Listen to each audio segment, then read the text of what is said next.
get started with this. How many people in here hate databases? Yeah, that's what I like, a semi-hostile crowd. So today we're going to talk about why you probably hate databases, some of the reasons that from a security perspective, a database can be a real problem.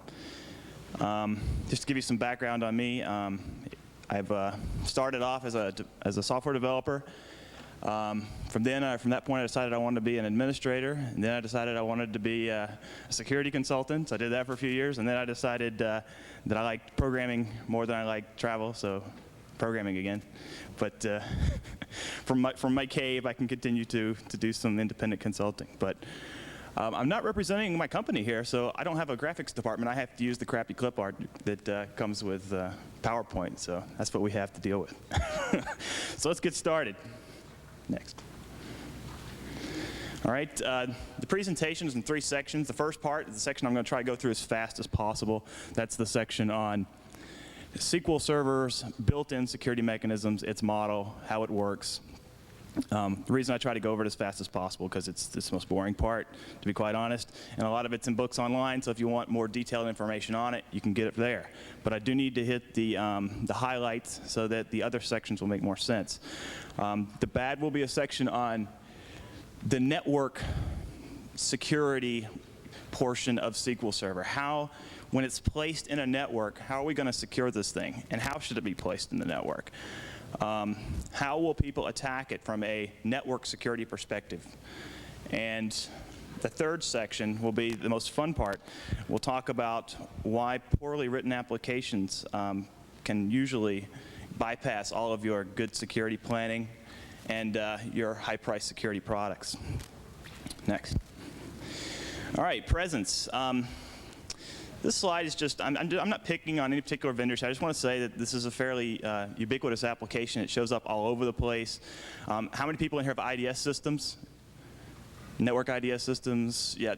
If they're based on NT, you may want to take a look and see what's behind it. A lot of times, the database that's actually storing all the information is MSDE, which is SQL Server. Whatever they want to call it, it's nothing really but SQL Server stripped down. Next. Come on. Sorry, Timothy's going to help me out here today. He's my PowerPoint monkey. So all I have to do is click. All right. Security framework. Generally, SQL Server Security breaks down like this. The SQL Server 2000 model. This is generally the same for all of them. Slightly different for 2000, and some of the names of the tables have changed. But other than that, it's basically you have a client that uses an assorted set of netlibs to connect to the SQL Server and look for an entry in the sysx logins table, the master database. These are what's called logins. In order to get access to the SQL Server, you have to have a login. Once you have that login, you have the capability to access individual databases through the sysusers table. Inside of sysusers table, you have other tables called syspermissions that give you actual permissions to the individual objects inside the database, such as tables, views, store procedures. The important thing to remember is users get assigned the permissions, not the logins. Next. All right, by default, TCP/IP and name pipes are enabled. These are the 2 most popular netlibs that you'll find. The SuperSockets netlib now allows SSL over any netlib when a trusted certificate is installed on the SQL Server. It used to be, in previous versions, if you wanted to have encryption between a client and a SQL Server, you had to use the multi-protocol RPC mechanism, which is no longer necessary since all of the netlibs now support encryption. It's also be noted that the multi-protocol encryption doesn't support named instances anymore. Named instance in SQL Server gives you the capability to create multiple copies of SQL Server and have them all installed basically on the same machine. A reason you might want to do this, I guess, might be isolation for hosting purposes. If you wanted to have one customer that had a SQL Server and an instance in their name, and then another customer that had a SQL Server instance in their name, that way their syslogins tables wouldn't overlap. You wouldn't have to create them as separate databases within the same SQL Server, but as 2 separate, totally separate instances of SQL Server. Other netlibs include AppleTalk, NWLink, IPX, SPX, and Banyan Vines.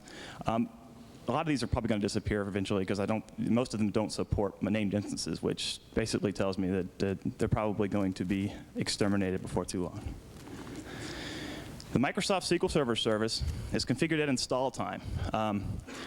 It's very tempting when you're installing it to just go ahead and pick. They give you the option, it's still there, to choose local system. And then your password problems go away, and you don't have to worry about the rights and all this kind of mess, and it's still there.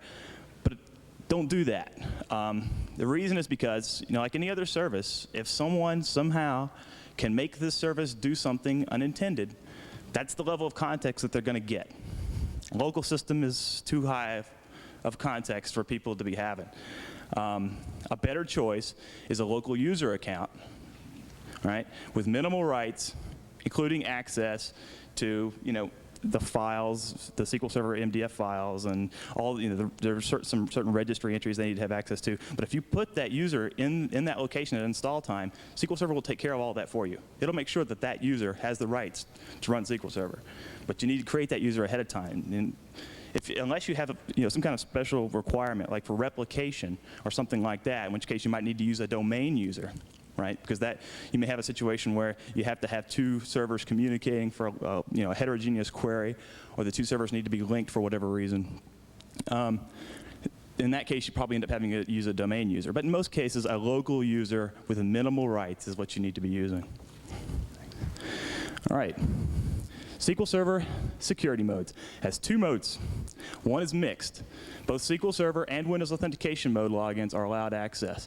In other words, you can have the nice name pair that you just provide to SQL Server, and they'll let you in. It doesn't care about NT authentication at all.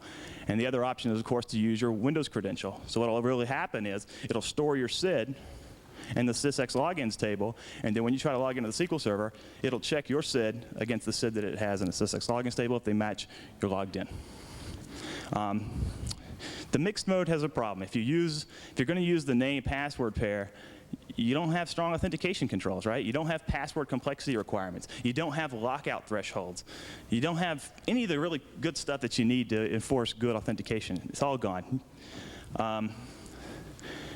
But it is provided for backward compatibility and for Windows 98 and ME installs, because obviously Windows 98 and ME doesn't support any type of NT authentication, so it has to be there for that. Next. Microsoft, of course, recommends that you use Windows Authentication Mode.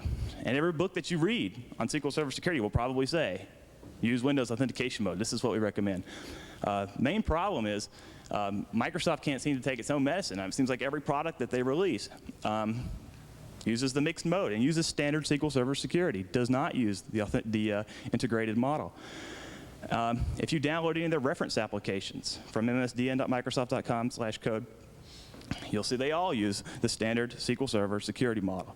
Many developers avoid anything that involves having to learn security model reserved for IT personnel, right? Because this means you have to understand how the NT model works, right? You have to understand about trusts and how when I log into this user's context, can I go to this machine?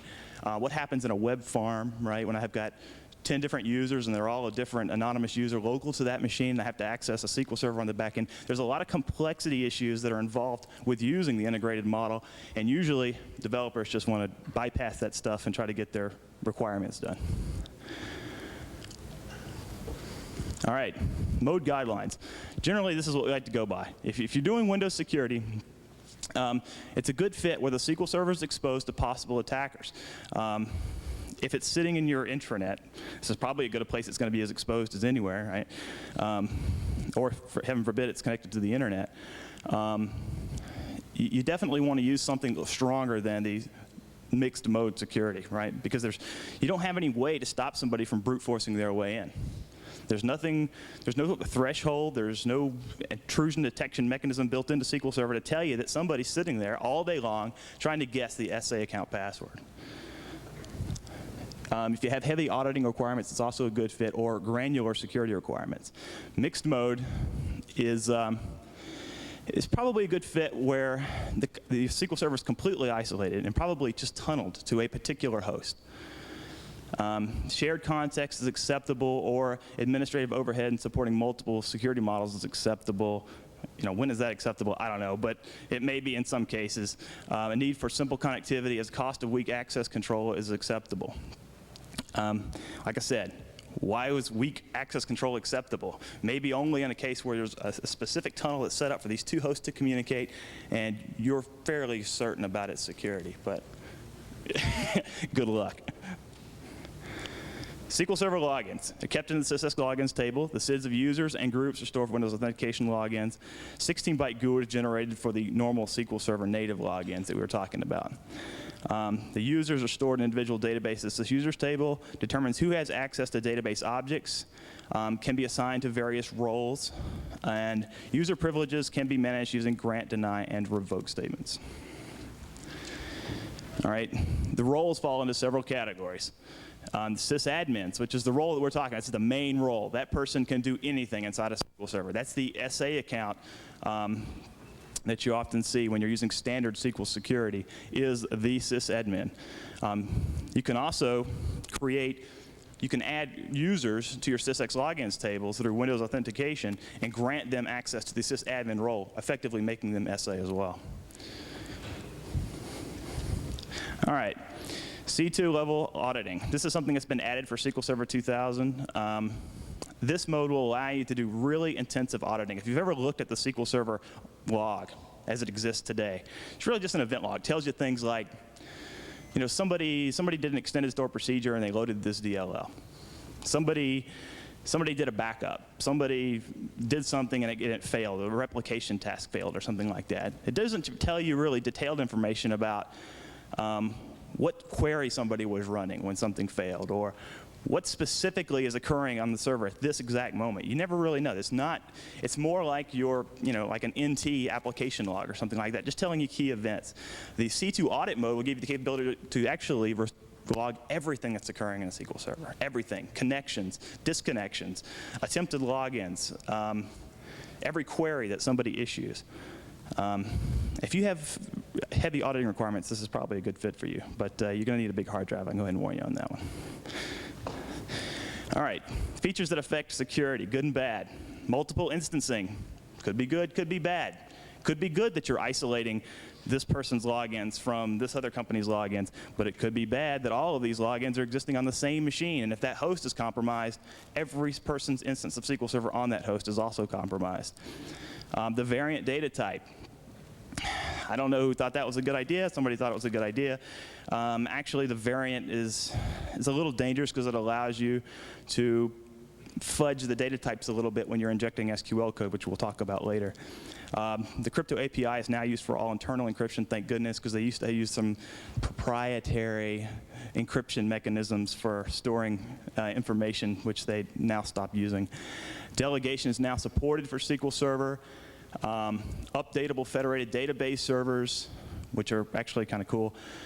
User-defined functions, and cascading referential integrity. I can't go into the details of a lot of these things, but it's all well documented in books online. All right, this was the end of the boring, he's regurgitating books online section and just telling us how SQL Server works. But I hope you at least got out of this the key ways that SQL Server allows people to authenticate, and some of the exposures that you can probably already start to see as far as the authentication mechanisms that are being used. All right, now let's talk about how people are going to attack your SQL servers. We'll start off with just some fingerprinting and discovery. How are they going to find them in the first place? How are they going to acquire access? How are they going to try to grab a username password pair or grab some NT context so they can access my data? Privilege escalation. Once they grab some type of context, what are they going to do to try to use that to get a higher level of context? Maybe access the operating system, for example. And potential pitfalls, custom DLLs, some application requirements, and source code disclosure. All right, to start off with, finding a target. I mean, anybody that's running IIS is probably a pretty good target, right? I mean, who uses anything but SQL Server if they're already using IIS? I don't know. I guess some people out there run Oracle on NT, but I don't know many of them. a good way to find out, obviously, you know the standard stuff, right? You can do the telnet, you can do the head directive and find out what it is. Go to Netcraft.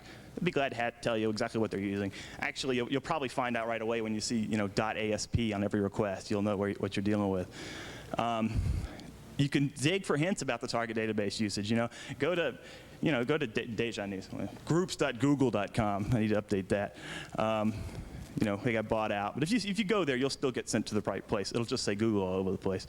But if you go to the discussion boards, you can actually just do a search and say, hey, I'm interested in X company, and I'm interested in SQL, you know, and you'll put it in as search criterion, and you'll see people asking questions, right? People in those companies, somewhere, somehow, they have a problem with SQL Server. So they'll go to the Newsgroups and they'll say, you know, I'm having this problem with this query. It really shouldn't work like this. It should do this other thing. Oh, here's the query, you know, and they'll post the whole thing up there.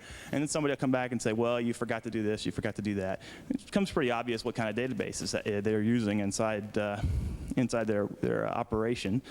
On top of that, you can always just go to their site, and if they're hiring, which they probably are, they'll tell you what kind of skills they're looking for. If they're looking for SQL Server skills, there you go. All right, good news.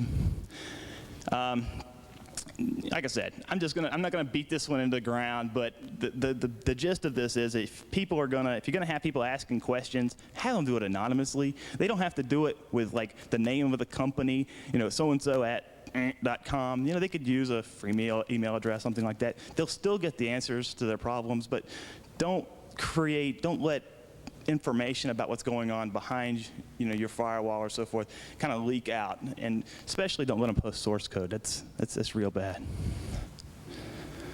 All right, how are they going to find it? Well, the easy way, right? They'll just scan looking for 1433. 1433 is the default port.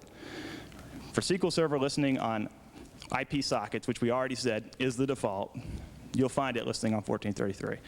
Now you can just do a sweep, a scan, maybe it's in their DMZ, maybe you're already on the internal network and you just want to sweep around and see who's installed the thing internally. They stick out like a sore thumb. There's also now UDP port 1434, thanks to this multiple instancing that we have. The reason that 1433 is now listening is that it's a little more difficult to connect to a server that has 5 instances of SQL Server and then tell it exactly which instance we're interested in. And that's where the multiple instancing comes in. It has the capability to ask the SQL Server, hey, what's running? What instances of SQL Server are running on this machine? And get that information so they can make the proper connection. For obvious reasons, I have 5 instances of SQL Server. They can't all be listening on 1433, right? The others are listening on something else. So they'll have to ask to find out what those instances are listening on. So here's an example of a simple scan, right? You scan this host, you see 1433. It's pretty self-explanatory. Multiple instancing capabilities of SQL Server 2000 make enumeration a functional requirement. Specially formed UDP packet directed at port 1434 caused the SQL Server 2000 listener service to divulge information about every instance of SQL Server running. Here's some information that's going to be included. Instance names, all of the netlibs that are supported on that machine, TCP ports, and pipe names. So you can change the pipe names if you want to. You think you're being all clever about, well, I'll change the pipe name to something that's not the default, and then they'll never find it. No, they'll find it. Clustering support is, I don't know why you have to know that the server is clustered and why this was important, but they'll tell you whether or not the server is clustered, which makes your really juicy targets stick out even more. Now, since the listener may exist on multiple machines, it's possible to send a broadcast packet to UDP port 1434 to discover all instances of SQL Server 2000 on a subnet. This is actually a lot of fun. If you've got a large, big, flat network, you can send this thing out, and it's unbelievable. You can start out with just using the osql-l command. That'll just give you a list of the server names. That's what they give you, right? You don't need any special tools to do that. But they strip out all the good information, and they just send out the packet, and they just strip off all the server names and give those to you. So here's an example of a discovery packet. This was captured using Snort, and it just shows I sent out a packet to the network, or in this case, actually directed at a particular host, and he sends back to me this detailed information inside the packet. Server name, instance name, clustered version. The version information is actually very important, right? Because you can look at that version information and tell what patches they've applied. So it's good to know the exact version that you're dealing with. You can tell immediately exactly what this server is vulnerable to. All right, and in lieu of this, the OSQL utility not providing all of this information and having to use Snort to do this, which was kind of cumbersome if you have, 1,000 hosts or whatever, and you want to just search through and find out what the SQL servers are. I went ahead and wrote this SQL Ping Utility to go through, send out the same packet just like OSQL does, but actually take all of the responses and decode them so that you can see all of the detailed information. I've posted it up on my site, and the source code's also there just to make sure, if you're really paranoid and you want to make sure I haven't put some kind of Trojan in there, you can just download the source code and compile it yourself. Next. All right, account acquisition. Attacks, the inherent weak, this is the brute force method, right? This is somebody that's just stuck the thing in their DMZ, didn't protect it at all, didn't configure the firewall to block 1433. They have the complete capability to just attack this thing all day long. Or it could be just an attack internally, right? You could have SQL Server installed on your machine, and the guy in the next cube decides he wants to see who you're writing email to, so he wants to try to gain access to your machine, so he can just sit there all day and try to brute force your SA account if you're in the mixed security mode. There's multiple freeware tools to do this. They all do the same thing pretty much. They attack SA. It's an easy target, right? It's always there. You can't get rid of it. You can't rename it. You can't disable it. So if you've installed SQL Server and it's in mixed mode, it's just a matter of time. Like I said, we won't beat it. We won't say it again, but it doesn't have all that lockout capability. So, and I always say that I'm never going to say it, but I put the thing on here. Don't leave the SA password null. Just don't do that. Don't do that. Even if you decide to use mixed mode, or not mixed mode, but you decide to use Windows Authentication Mode, go in and assign an SA password anyway. Nobody can use it, right? But in some point, somehow, if somebody switches the mode back to mixed, you won't immediately be vulnerable. Sniffing, all right? There's, you probably see this slide in every presentation, right? Somebody's always sniffing. If you sniff and you're watching somebody log in to a SQL server via Windows, not Windows, but standard SQL authentication, you will see the name password pair in plain text. I do it with my hand like this because it's not really plain. You can't see it flying across. It's obfuscated. It's XORed, but it's there. Anybody that knows the scheme, and anybody that knows XOR, and that should be everybody in here, knows that you can easily turn it right back into plain text. The TCP traffic, the non-SSL traffic anyways, is pretty much just, it's there for the taking. And you don't even need the credentials, right? You can just watch the data. Maybe you're just interested in the credit card numbers that are flying by or whatever. So there's a lot of information to be had there. Connection strings. This is another one. People always ask me, where do you store the connection string, right? It's always going to end up, somebody's going to grab this thing. So what's a safe place to put it? People tell me don't put it in the global ASA file because as soon as the next IIS source code disclosure of the week comes out, they'll be looking at it and then they can just go right for it. Well, it comes back to this. They shouldn't be able to connect to it in the first place. If they can connect to it in the first place, you got a problem. So hiding the string is kind of redundant. There's really no good place to keep it. What you want to do, and we'll talk about later, is not necessarily hide the connection string so much because you shouldn't be a secret in there. There shouldn't be anything in that connection string that you're trying to hide because it's going to be exposed. It's just a matter of time. And to reiterate the point, these are just a sampling, a snippet of the latest IIS source code disclosures in the past years. Just my little rant. We'll move on past that. All right, privilege escalation. Besides the obvious capabilities of someone that can get into the database and try to munge around with data, let's just say someone gets in and does get an account that has the capability to run XP command shell, which in this case would be SA. It's more common than you think. Almost every developer that I know at some point, sometime, uses SA and then forgets to go back and create an account before deploying the application.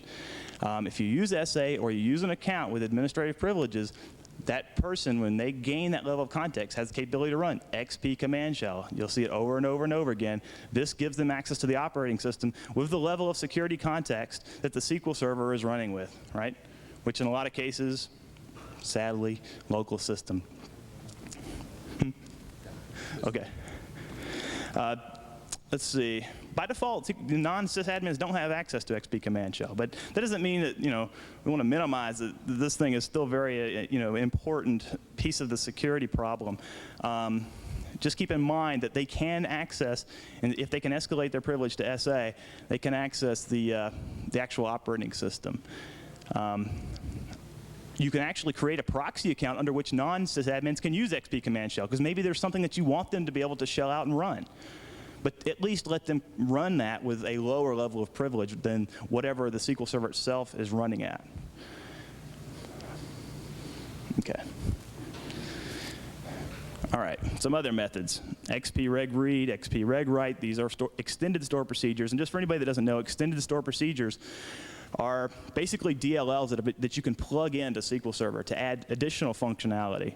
Now, the ones I'm talking about, like XP reg read and XP reg write here, these are included with SQL Server. There's a long list of them, and almost none of them are documented. So it's really dangerous. You can actually poke around in there. You'll see a lot of things that are really great for enumeration as far as extended store procedures. If you have the time, it's worth taking a look at. And just a couple right there that are really trouble are reg read and reg write, because you give you the capability to read and write from the registry. That's not good. SPOA create. This is for automation. You can actually start your own automation. So you can fire up ADO or whatever it is that you're interested in automating and do whatever you want, really. It's like its own programming language. Enumeration functions. And the open row set command, which gives you heterogeneous query capability to actually, within this query, from like I'm sitting at a particular SQL server, I can issue query against another SQL server. So in a sense, I can use one SQL server as a launching pad for an attack against another SQL server. All right. Extended store procedures have been found to have buffer overflow vulnerabilities. Most of these have been patched, and the reason that I don't take the slide off, because the patches exist. If you're not putting the patches on, then you probably got 100 other problems. The reason this is important, because they didn't really fix anything. What they did was they fixed the underlying DLL problems, but they didn't fix the real problem, which was the fact that these store procedures are kind of wrapped with an API. And that API is still vulnerable. It doesn't do any type of input validation or bounds checking. So if you write your own extended store procedures, you're just as vulnerable. There's nothing in SQL Server that's going to protect your DLLs from buffer overflows. So it's very important that if you write your own extended store procedures, that you are very careful about doing bounds checking, because SQL Server is not going to help you. All right, they're in. Now what? Create backdoor. They can go ahead and create themselves an NT account. This is if they have the capability to run XP command shell. Insert Trojan extended store procedures to capture passwords, data, and events. They can do this depending on the level of context they've got. Maybe they're a DBO. Maybe they just have the capability to actually enter some data manipulation language. They can use TFTP to pull in rootkits if they can actually issue shell commands. You see that one all the time, right? You can read TFTP. It's on every copy of Windows, so it's a great mechanism for pulling in more Trojan code for you to be running on that SQL Server itself. SQL Server makes a good launching pad for attacks against other hosts. It's probably sitting some nice, cozy location in the back where other goodies are, right? Let's forget the fact that all of the real good data is probably stored right there in your SQL Server. It's probably just sitting right next to your OLAP server where all your nice, decision support system data is sitting. There's all kinds of juicy targets that are usually adjacent to a SQL Server. It makes a really good launching pad for attacks, and that way you can go ahead and install a proxy and make it a proxy for launching more attacks. Obviously, all the attacks will appear that they're coming from your SQL Server. Take your data and make you suffer. Data diddling, which is always fun, right? If it's a competitor, you can go in there and don't do anything. Don't put pictures of naked women on his front page, and don't go in there and tear the data apart so they know what's wrong. Just tweak things around a little bit. Put some zeros in some bad places and delete a few bits here and there. Dangerous stuff. And as usual, the possibilities are limited only by imagination. All right, your defenses. These are just some things that you could do. Basically, what you want to do, what you really want to do, is design your network properly, right? We just had a great presentation on actually setting up a very nice, well-defended, multi-tiered firewall system where you don't put this SQL server in a place where it is exposed to attack, right?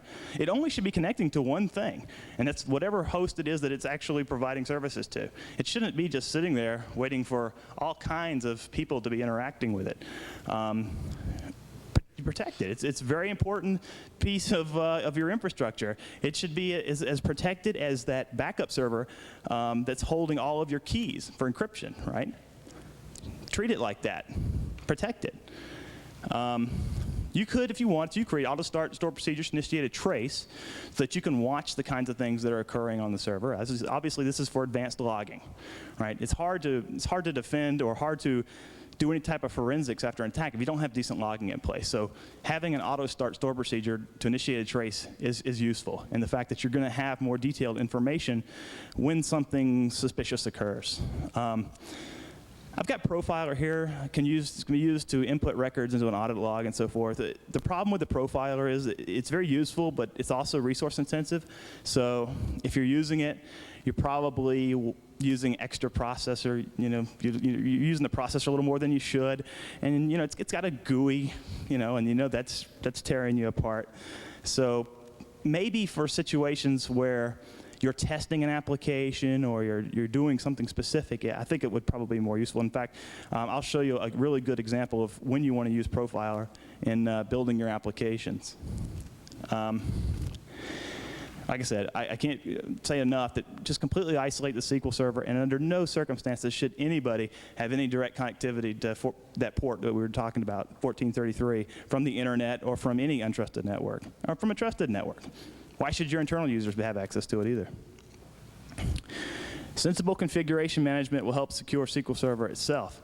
Take the time to scan your networks, determine what people on the inside and the outside can access, brute force your own systems to be sure password complexity and account policies, if using Windows security, are sufficient.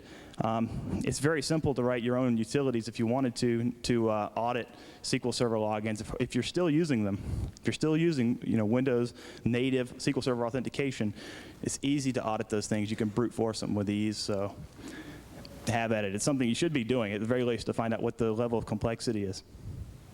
Thanks. All right, now we get to the really good stuff. Yeah, this is where it really gets fun, because people are getting, I don't know, this is my opinion. I think people in some cases are actually starting to get better at setting up decent perimeter networks, putting firewalls in place, having a firewall up front and a firewall behind this and another firewall. Everybody thinks they got a firewall and they're safe, but this type of attack that we're going to talk about bypasses the firewall entirely, because it goes to the very heart of what an application is supposed to be providing.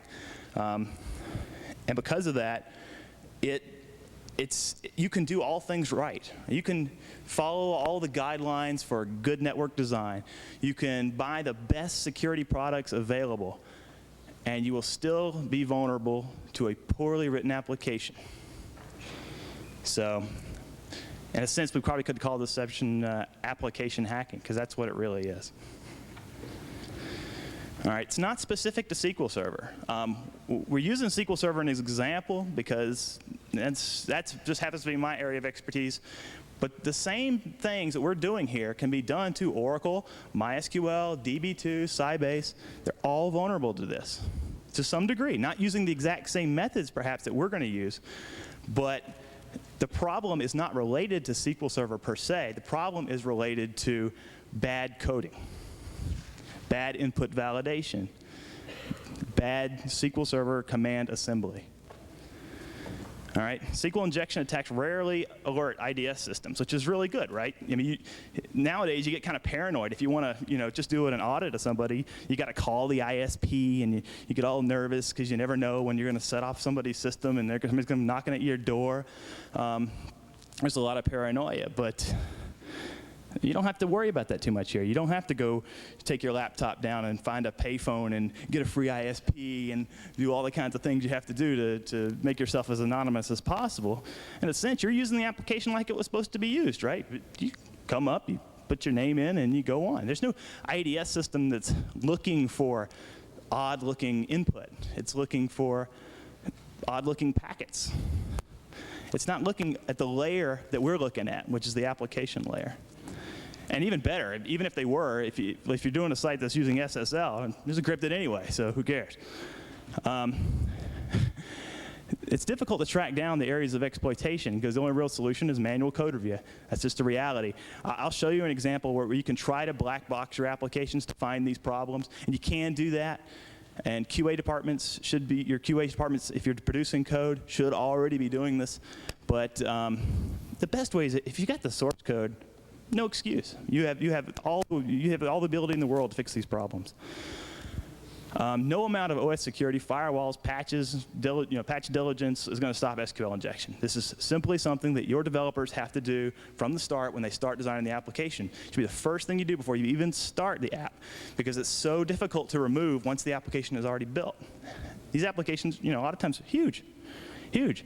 You could have 99% of the application coded correctly, but that 1% will get you. I promise it'll get you. All right, here's some really bad ASP code. It's bad from a lot of different perspectives, but we want to try to zone in on the really bad part, which is at the bottom.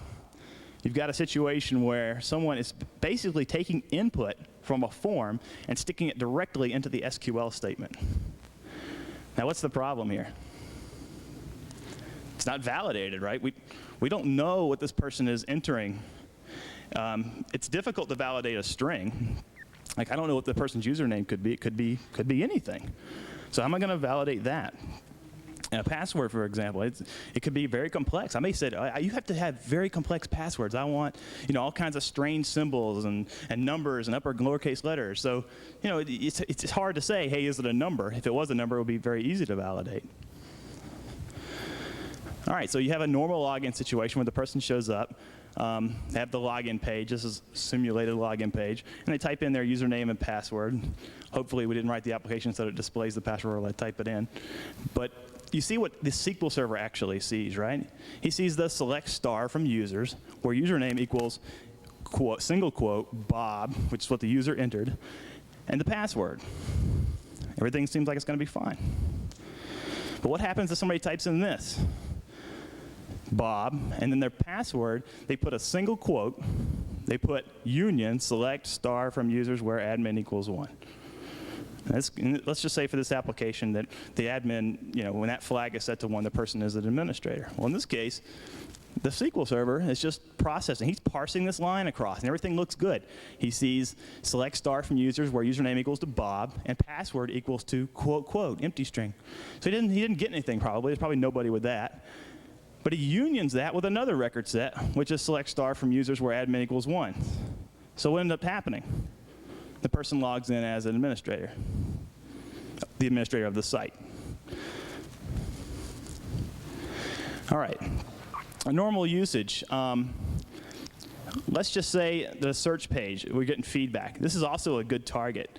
The reason that when I'm probing applications for this particular problem that I like to use search pages is because search pages are very friendly about pulling information out of a database and spitting it back at me. So it's an easy target, right? And this is the best situation you can have. I got an application that's waiting for me to give it some input. It's going to take that input and put it into a command that it's going to send to the SQL Server, which is going to process it and then spit all of that data back at me. So this is a great opportunity for you to rip information out of the database that they didn't intend for you to be able to do. So let's try it. Enter a search. So let's say enter a last name, and I'm putting in my single quote. And what I'm doing here is I'm quoting out, right? It was expecting a single quote In fact, what he does, if you went back to that other command that we were showing, we put the single quote in the application, but by putting it here, we're causing SQL Server to close the quote.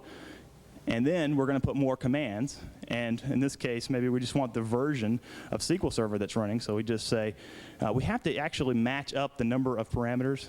So if it's returning 3 different columns from the database, I have to make sure that I union it with a record set of 3 columns. So that's why I have the 2 empty string columns, and then I said add version, which returns me the version information for the SQL Server. This is just an example. I mean, you could do anything here. You could say, select star from sys users, or step star from sys objects, which is really the better option, right? If I go to sys objects, I can get a list of all of the tables in this database. So if I get a list of all the tables, I can start going after those tables and pulling data out of them. The user table will probably be clearly marked, and the credit card information will probably be in a clearly marked table. So I can start attacking those directly, pulling the information out of those individual databases or individual tables that I'm interested in. All right. So what I have here is a live demonstration. I'm going to basically show you a sample site. I thought about just attacking a site on the internet, just like for fun, since we have internet connectivity. But my lawyer said it probably wouldn't be a good idea. So we'll just, what I did was I downloaded one of Microsoft's reference applications, and that's what we're going to attack. In some cases, I had to admit, I modified it a little bit for the purposes of our application. So this is not a Microsoft bashing session here. We're going to rip on their reference application, but it does use standard SQL Server Security. And as a side effect, I'll show you an area. I laughed when I saw this, but there is an area in this reference application that's just real bad. All right, so here's the sample application. I'll come to it. The sample application was actually called Nile. I just called it Vile, which it turns out actually was registered by someone. So I had to change it a little bit. But what we're going to do is we sit down at the site and everything looks kind of normal. So we're just kind of cruise around and see what we can see. Well, the first thing I see is that they're using frames, right? Because my URL didn't change. But here I can see, if I start flipping around, that they're using an ASP. So I can see that what's happening here is that anytime I pick on one of these little topics, I'm changing the subject. So just for fun, we'll right-click on this. We'll open a new window, just because it makes it easier for us to type stuff in right at the URL. And we'll just type a single quote. And you'll see that what's happened here is they actually are doing some input validation, which is a good thing. They're expecting the subject ID to be a number. And in the code, they checked for that, and it wasn't. Now, I'm giving them a little more credit. They did a cint, but they really didn't do any kind of real validation. If they had done real validation, we would have probably got a little more friendly message than this. But the cint, in this case, did stop us from trying to inject something into the SQL stream, because all I can put in this place is a number. So let's dig a little deeper. And this is where I started laughing, because I wasn't expecting this, actually. But if you go to Add to Shopping Cart, if you look at the bottom, you'll see what actually is getting submitted. The price is in there. So if you want a book for a penny, it's real easy to do here. So open this in a new window. And this is a reference application, I might add. You can see here that I have the capability to just add things to the cart at will, change the price of those things if I want to. But let's see if we can try to get something to the SQL Server itself. So what I might try here is, let's see if we can play around with price. Well, we got the same problem, right? In this case, he's doing a CCUR. He's converting it to a currency data type. So we can't do anything with that. So let's back up a minute and go to the author. That's probably a juicy one, right? So we put a single quote in. Single quotes is a real good indicator, right? If you put single quotes in most of these fields, you're probably not going to get a whole lot of false positives. You might get some false negatives because somebody is doing some decent error handling. So you might get a case where the results might have come back and said 0. But in actuality, there was an LADB or SQL Server or ODBC error that's occurring behind the scenes that somebody just skipped over the error, and didn't bother to display to the user like they are in this case. But in this case, we obviously see that they did, and it's telling us there's incorrect syntax near book. What can we infer from this? Well, we can infer that obviously we've corrupted the SQL string. So this is a good thing. We've let something make its way back to the SQL Server that the SQL Server did not like, and it threw up on it. So let's see if we can tweak it a little more. What I'm going to do now is I'm going to put 2 dashes, and that is a comment, right? So what I'm doing with that comment is I'm telling the SQL Server, whatever comes after this is just a comment, ignore it. So I can get my SQL statement to stop where my single quote is, right? I'm going to try to terminate the string, because what's happened is I've put a single quote in, and then it put in, of course, the application put in another quote, and that caused the string to be invalidated. So by putting my single quote in and then putting the comment identifiers, I'm going to try to revalidate the string. Okay, good. Now it's revalidated. So now the SQL Server is telling us exactly what it didn't like about the command that we sent it. And what's happening here is that obviously the person is using a store procedure. The store procedure is called add cart item. The store procedure is expecting a parameter called title, which it wasn't supplied that parameter. So the next thing that we can try to do is provide the parameter. So we can put comma title equals, let's just do nothing, right? All right, so it took that. It liked title, but now it's expecting something else. It wants price. So we'll keep it up, right? It wants price, we'll give it price. So we go back, we add another command. Price. Price is probably a number, so let's put that. I already like that. It still wants yet another parameter. It wants quantity. So let's give it what it wants. The reason we're doing this is because we want to actually revalidate the command. We want this command to actually be processed, because once it's processed, and once we know that we can inject code, which we're proving by doing this, we know that we can tack on more code onto the end of the string and have it be executed. And this is important, right? If the string isn't invalidated, I can't execute anything on the SQL Server. It just keeps throwing it back at me. But as soon as I can get it to run, and it's obvious that I can inject code, then the door's wide open. We can run any SQL command that we want. So let's try quantity equals 0. All right, it took it. All right, now you're in business. As soon as you know that, we know how to validate the command. We can run anything that we want here before our comment. So let's put exec master, because the command that the store procedure that I want to run is in the master database. XP command shell, because it's probably the most popular for network hackers, attackers, crackers, whatever you want to call them. And a command. I won't be evil here. Let's just get a directory. Somebody give me a file name so that we can prove that it's not totally bogus and staged and so forth. What's that? Oh, that's actually a quite good one. Let's do it. boot.ini. This is a Windows 98 machine, so don't worry. Nothing will blow. All right. So what we're doing now is we've taken a SQL command that we know is going to be executed, and we've added more SQL, some insidious SQL, to run a command that we want to run. There's no reason that we have to do this particular command, right? We can do anything what we wanted to. There's all kinds of nice, juicy extended store procedures to do mail, do automation. We could take the information that's in those tables and BCP it out to a file so we can download it later.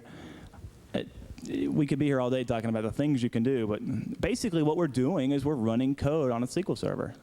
Yes?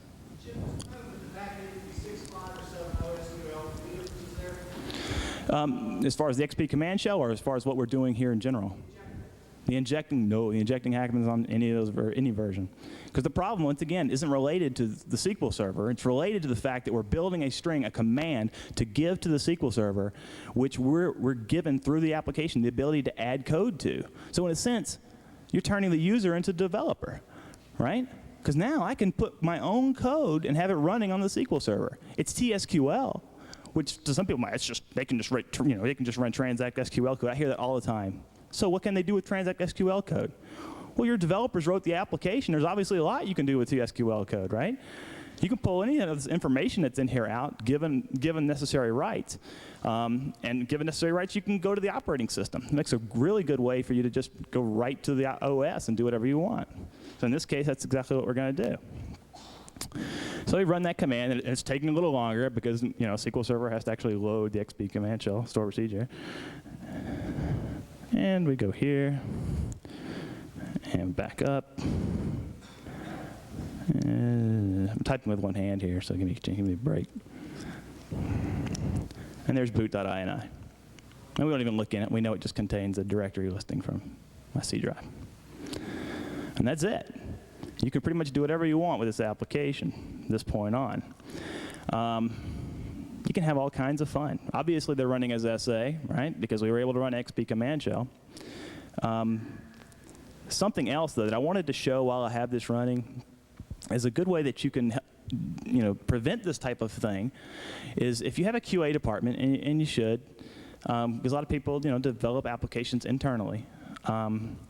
You need to have them test for this kind of stuff. And it may sound like it's hard to do because putting all these things in the fields and so forth, it's hard to tell whether or not it's actually making it, because sometimes you have really good people that have written good error handling that doesn't throw back up these ugly OLADB error messages and stuff like that. So you don't know whether or not that code is actually making it to the SQL Server. So it's difficult to debug sometimes. What can really help you in this case is actually running Profiler. And Profiler gives you the capability to filter out certain things, right? So let's create a new trace in Profiler, and with this trace, I'm going to filter out only a piece of text that I'm interested in, and I'll show you that piece of text. It's pretty arbitrary. I use this because personally, I think that this works best for me. I use a Z. A single quote and a Z. All I'm trying to do here is avoid false positives, but I've rarely had any false positives using this.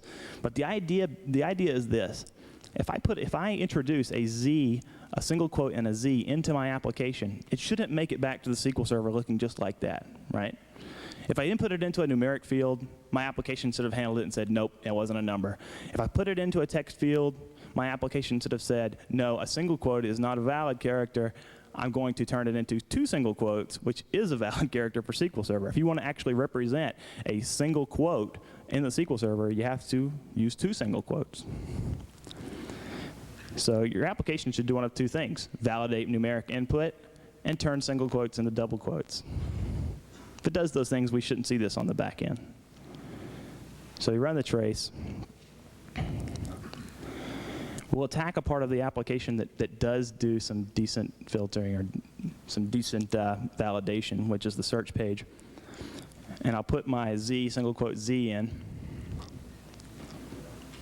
0 books found. And I go back here. I don't see it. It never made it. And didn't make it back to the SQL Server as a Z, single quote Z. That's a good thing. Now, if you're a little more adventurous, you can actually have Profiler do all kinds of things. Like Profiler can take anything that it gets and add it to a table, and you could take that table and put a trigger on it, and you could have that trigger fire off an alert. Yes, it sounds like a lot of work, but it's really not. And that way, you would be alerted when somebody gets that Z, single quote Z, and that might be a little more useful than having somebody sitting here watching, the Profiler screen, raising their hand when they finally see it or whatever. But let's go back to our area, our little piece of code that was bad. And we'll open it up in a new window, and we'll put our Z, single quote, Z in and submit it. Get our little nasty message.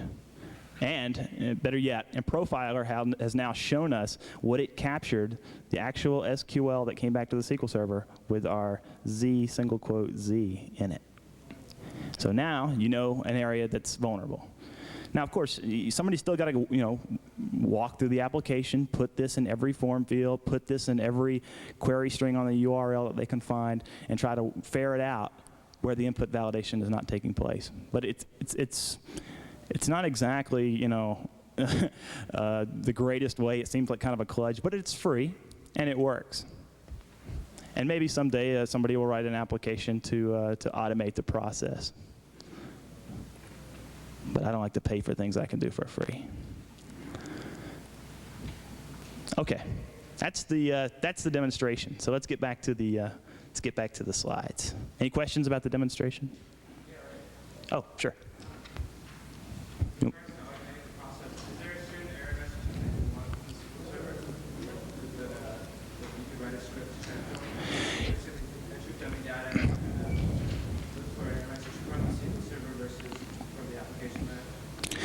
You could. It's just that there's so many ways that SQL Server can throw the code back at you. You would have to really build like a database of all the different specific error messages that can come up. If you wanted to just look at the nasty piece of code, like you'd always just look for Microsoft OADB provider for, and that's a good hint that something's gone wrong, right? When you start to see this, the problem is there's no guarantee that I'm actually using the OADB provider for SQL Server, right? I could be using all kinds of drivers. Maybe I'm using the ODBC drivers. Maybe I'm using, maybe I'm not connecting to SQL Server and I'm connecting to some other database. But if you're just looking for somebody using the OADB provider, because there's several providers that you can use, you could search for this, yeah.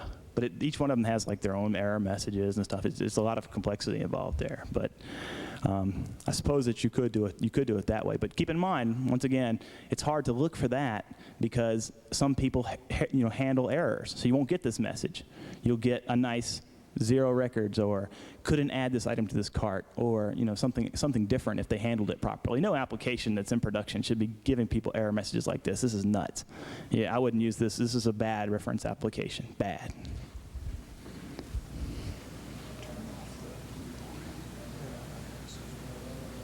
Pardon? Turn off the reporting of that. Oh, okay.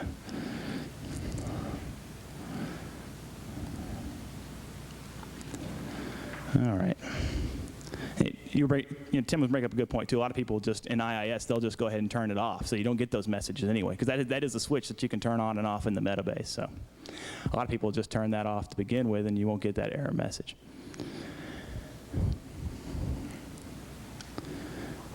All right.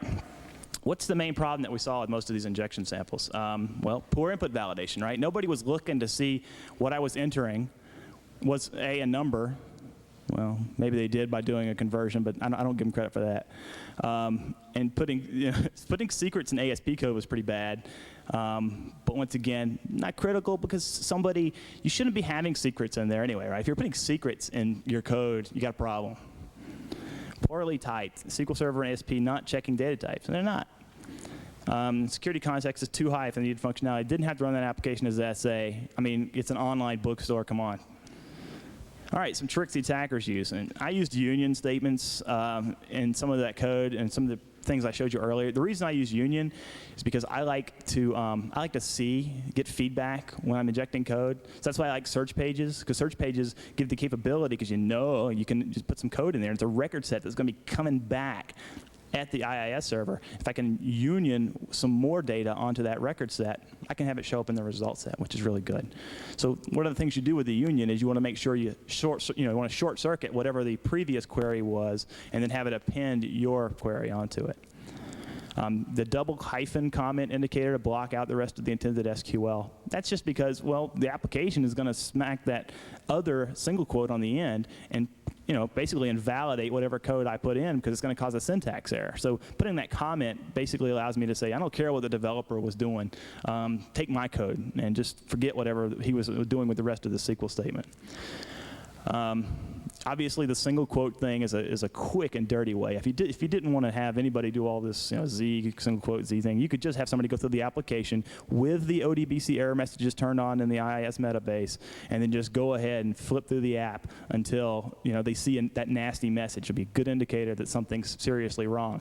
Not even from a security perspective, just from an application development perspective. It's crazy to have your whole application die because somebody put a single quote in it, but it's absolutely ubiquitous. You go out on the internet today, find a site that's running ASP and start putting single quotes in. I give you even odds, it's going to have this problem. All right, a lot of things that people can do. A good indication that you've achieved too much access is to actually ping another host using XP command shell. So you might have a listener out there that's waiting for an ICMP message coming from your target.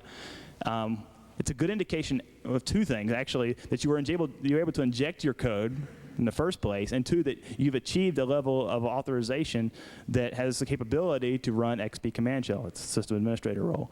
So it's a real good indication that that machine is about to be done. You can select name from sys objects where type equals U. This is just one of the first things that I generally do, is because as soon as I can inject code, I want to go after the really juicy stuff. If, let's just say, for example, that the person didn't run the application as SA, ran it as a normal user. Well, that normal user still has to have access to, to some database objects. It may not be the individual tables, but it may be. But if whatever level of access that they have, I can start poking around in sys objects to see what other objects exist in that database. I want to see store procedures. I want to see views. I want to see tables. I want to see whatever juicy information is also available for me to get at. And sys objects is the place to look, because based on type, I can come in here and pull the information out. And it doesn't matter. I always have access to sys objects no matter what level of permission I have. I can insert table name, exec, SP, whatever. So, and what I can do in this case is I can take a store procedure, take its output, and insert it into a table.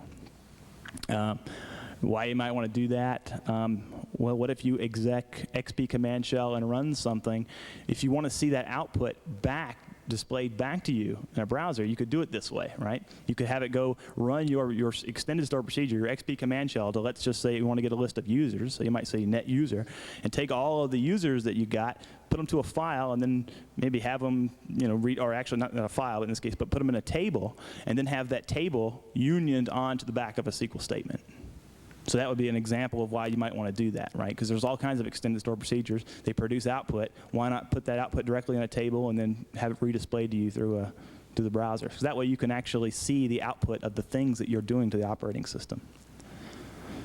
And obviously, getting the version information is always the first thing, right? You want to know what SQL Server you're looking at, because you may have all kinds of things depending on what version they have and what patches they've applied. There's all kinds of problems. You can just go right to Security Focus and do a lookup on the version of SQL Server, the exact version that they're running, and then you can see all of the exploits, and they'll tell you which patches have to be applied for this exploit to work and not work. So some versions of SQL Server have privilege escalation problems, right? So maybe you have this user with a really low level of privilege. Well, they just go in there and find out what version you're running, boop, go in the Security Focus, find out that you're running an unpatched version of SQL Server 7, boom, find out an exploit that gives them a privilege escalation, and boom, they're off. The new SQL variant data type is really fun if you're fond of unioning, because it used to be kind of an annoyance to union, and you had to get not only the number of columns matched up, but the actual data types. I mean, you could be there all day trying to match up data types. The SQL variant really helped from an attacker's perspective, because you don't have to worry about that anymore. I can take a number, union it with a varchar or whatever data type that I'm interested in, and it'll put those two together in the union statement. It doesn't care anymore, because it'll put a union, it'll put a variant with any other data type. So the result, attackers spend less time guessing about column order. Made it easier to do this kind of stuff.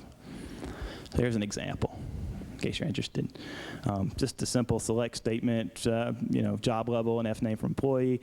We did a union, and the thing blows up because the varchar column is not the same type as the integer that we were expecting as a job level. But by just making this simple change and putting these convert SQL variants in on my injected SQL solves the problem. All right, solutions to some of this stuff. Scrub input data to make sure it contains only acceptable characters, right? Replace single quotes with 2 single quotes. And if you use, we'll get on to something else later, but there's another way that you can do that same thing. The reason that this works, but it's just so hard to do, because an application may have thousands of locations where user input is eventually sent to an SQL statement, right? So tracking them all down is a pretty gargantuan task, but you can do it this way. You can use regular expressions, which are always good if you're going to do input validation, right? Do some regular expression checking. If the person is supposed to be entering, A through Z, and maybe some numbers in a field, then make sure that that's what they've done. So you can use regular expressions for that. And even if you're using VB, yeah, you have access to regular expressions, so you've got no excuse. All right, it helps, but is it 100% effective? Well, not exactly, because you still have the problem of you don't need single quotes to inject code, right? You could have a numeric field where the application is expecting a number, and you didn't validate that the person put in a number. This is what I'm talking about is the single quote stuff, right? So I do the replace, and it doesn't do me any good because I don't need to put single quotes in the application in order to inject my code, because the person here didn't validate that X was actually a number in the first place. Does that make sense? Yes? No? Okay. It's just blank stares. Store procedures can help enforce stronger typing, but using them at every database access can be brutal due to the sheer number of procs that may be needed. I don't care if it's brutal. You should be doing it anyway. The reason store procedures are good is because they abstract access. They allow you to do things like let a person input a record into this table. Let a person select some records out of that table. Let a person update a record, but not give them access to the table at all. If you create a store procedure and you don't break a trust chain, which you can look up in books online, but we won't get into that. But if you create a store procedure and all the database objects are owned by DBO, then what will happen is when a person runs that store procedure, all they have to have is execute rights to run the procedure, but they don't need rights for the underlying objects inside that store procedure. Now, why is this good? Because if this had been done, I wouldn't be able to do things like select from other tables and pull information out of those other tables, like a credit card table, for example, right? If I'm able to inject code, my application probably doesn't give me the capability to actually read back the credit card numbers. It probably just stores them, and some back-end system uses them to do reconciliation. So giving me execute access to the store procedures then is something that obviously has to happen for the application to run, but you don't have to give me access to the individual tables so that I can't go once I'm in and start looking around inside of those tables, because I don't have select access to them. I don't have insert, update, delete access to any of the tables inside of the application itself. That's why store procedures are really useful. Okay, you can still poorly implement them, right? You can do that same stupid string building method for doing database access that causes the same exact problems even with a store procedure. So in this case, we got somebody that's trying to run a store procedure, but they're using the same kind of thing. Now, let's just say we did inject some code here. If they did this to the entire application, the only advantage is the only thing that this person is going to do in this application is be able to run more store procedures. And if I've properly written the application, that may not be such a bad thing. Maybe they can select something. Maybe they can insert something. But certainly it's not. Yeah, show me everything that's in the credit card table. Show me everything that's in the user table. I mean, you control the access. That's the advantage. You control what people do to the application through these store procedures. A better implementation of the store procedure is to actually make use of the ADO objects, specifically the command object, because what this allows you to do is create the parameters explicitly, and you can assign them data types. So you get like a 2-for-1 here. You're actually getting data typing, which is good, and you're getting the actual added benefit that ADO will automatically convert your single quotes into double quotes, which is very nice. This is a good way to do it from a lot of perspectives, not the least of which is that if you centralize this and you make every developer use a centralized data access routine that makes use of the ADO intrinsic objects, such as connection, command, record set, et cetera, you don't have to go through 1,000 different ASP pages to find and get these problems fixed. And that's about as close to hell as you ever want to be, is trying to fix an ASP app with 500 pages and everybody's accessing the database in a different way. There's also a little hidden method for actually running store procedures. Is that if you just create an instance of the connection object, you can just do a dot and expose the store procedures like they're a method of the command object or the connection object, which is actually kind of cool. And it does the same stuff behind the scenes, so it'll turn your single quotes into double quotes as well. Discipline. Make sure developers adhere to the standards. Develop a methodology. Like I said, you got to do this stuff up front. It's just too hard to do at the end of a development project. Whether you're using ASP, PHP, JSP, I don't care. You just have to sit down ahead of time and go ahead and develop a coherent and unified strategy for database access. Don't let everybody do something different, because if you have a problem later, it'll be impossible to fix. No access to production servers. Keep developers off production systems. I don't think anybody here is going to argue with that. Consistent database access and developer education. You know, developers, they're kind of like the last people who seem to know anything about security. I don't know why. You have IT people, right? You have the security people who are kind of in with the IT people. They're kind of kept separate. And the developers are like these people you lock in the back room. Those people should know about security, because they can be just as much a contributor to the compromise of your systems as a bad security administrator or a bad firewall administrator, right? They're just working on a different layer. But that layer can bring you down just as much as, you know, a layer 3 exploit. All right, encourage reusable security components, code review, QA test plans. You know, that sounds so boring, you know, QA test plans. That's the best thing that you can do. It's the best thing. Actually test the application. You know, you've got every opportunity. You have the source code. You can fix this stuff. And, you know, code with this kind of mindset that you're already attacking it. You know, when I'm writing code, all I can think about is what can I do to break this? And you should be doing the same thing and encouraging your developers to do it as well. Use the principle of least privilege, right? It sticks out like a sore thumb. It's something you're going to see at every level. You want to use the principle of least privilege when you install SQL Server. You want to use the principle of least privilege when you give people developmental access. You want to use the principle of least privilege when you actually run the application, right? The application should never run as SA. It should run with some lowly user that only exists in this database, that only has access to store procedures that you created. Take the time to properly implement trusted security integrated mode. The reason I say this is because you just remove that whole SQL security model. It's ugly, it's hideous. Take the time to use integrated security. It's not that difficult. If you really just understand how the thing works, it's not that hard to give whatever user context the IAS server is using for an anonymous users and give it access to the database. It sounds insidious. You're giving anonymous users access to the database. Well, they already have access to the database. You know, if you create a connection string and you put embed, you know, username, password in there, you've given them access to the database. It's the same thing. The important part is that with integrated security, there's no secret sitting in the connection string anymore. It just says, you know, trusted security equals yes. No secret there. It actually eases. It's more of a help in administration later on, I got to say that, because now you don't have to go and rotate passwords. So you have somebody that come in and say, well, we got to rotate our SQL security passwords every 2 weeks. So every 2 weeks, you're going through every application, fixing connection strings, goes away. All right, don't place passwords in script or code. Assign complex SA password, even when using integrated security. And consider dropping certain procedures in the interest of security, namely XP command shell, right? Because you can drop extended store procedures. A good attacker will just add it back. But, you know, it's one of those things. Can somebody steal your car if you lock it? Yeah. So why do you lock your car? Well, you lock your car because it stops probably 90% of the people out there. That's why you do it.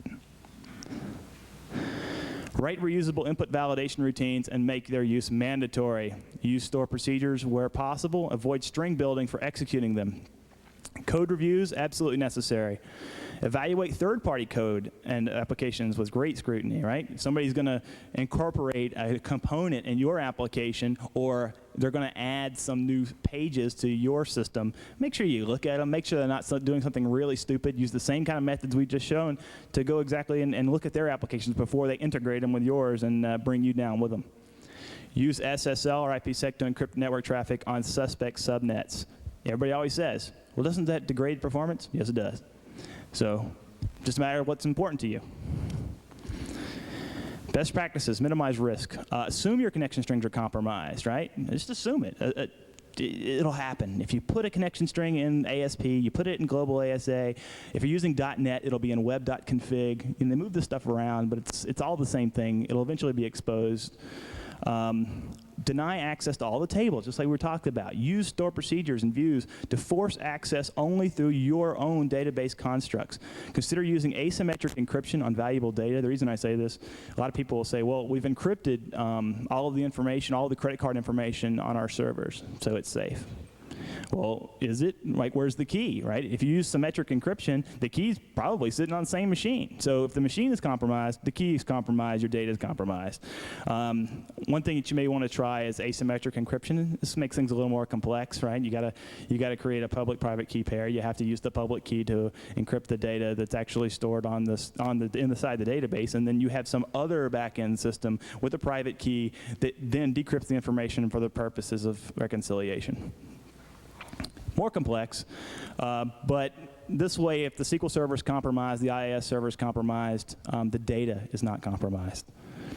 And egress filtering, right? You might want to say, why should a SQL server be making outgoing connections anywhere? Why? There should be no reasons. If it's sitting in some back corner, some cubbyhole somewhere, it shouldn't be initiating connections back out. So it shouldn't be trying to FTP things in, or be trying to connect to other machines inside the back end somewhere, unless of course you have linked servers or something like that. But you know how to configure these things so that you can kind of contain some of the malicious activity. And never place administrative pages on the same server with a normal website code, or administrative store procedures and the same database with normal procedures. And this should be obvious to you. If I give that user the right to run store procedures, they shouldn't have the really juicy store procedures right there in the same database, right? The juicy store procedures for administration should be somewhere else entirely. And never place the administrative pages. I mean, that's just obvious. Best practices integrity. SQL Demo has a method for database objects to script the entire database. So at some point later on, you could use something like this to create your own tripwire system, for example. Script out the entire database, and then tomorrow script out the entire database. Are the two scripts the same? No? Uh-oh. Web services. We're starting talking about .NET a little bit. I've been doing a lot of .NET development lately, so I just wanted to make a few comments about that. Actually, the web services, in my opinion, don't have anything really to do with .NET. It's marketing stuff. But web services you can do anywhere, anyhow, right?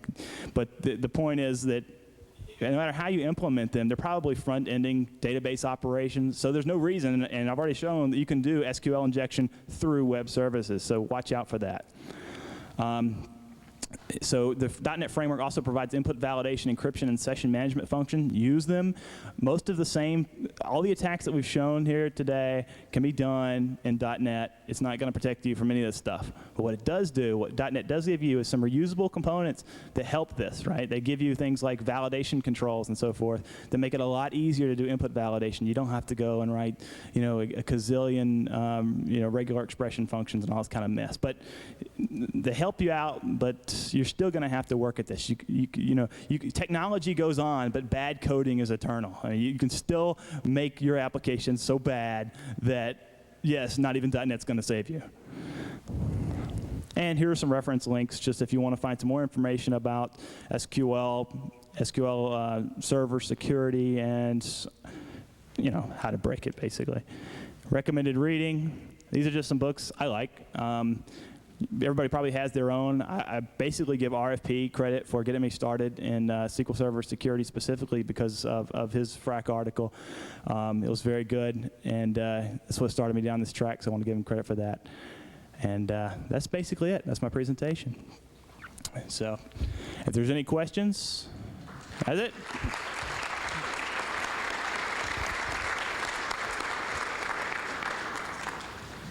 We'll see you at lunch. And this was the finger.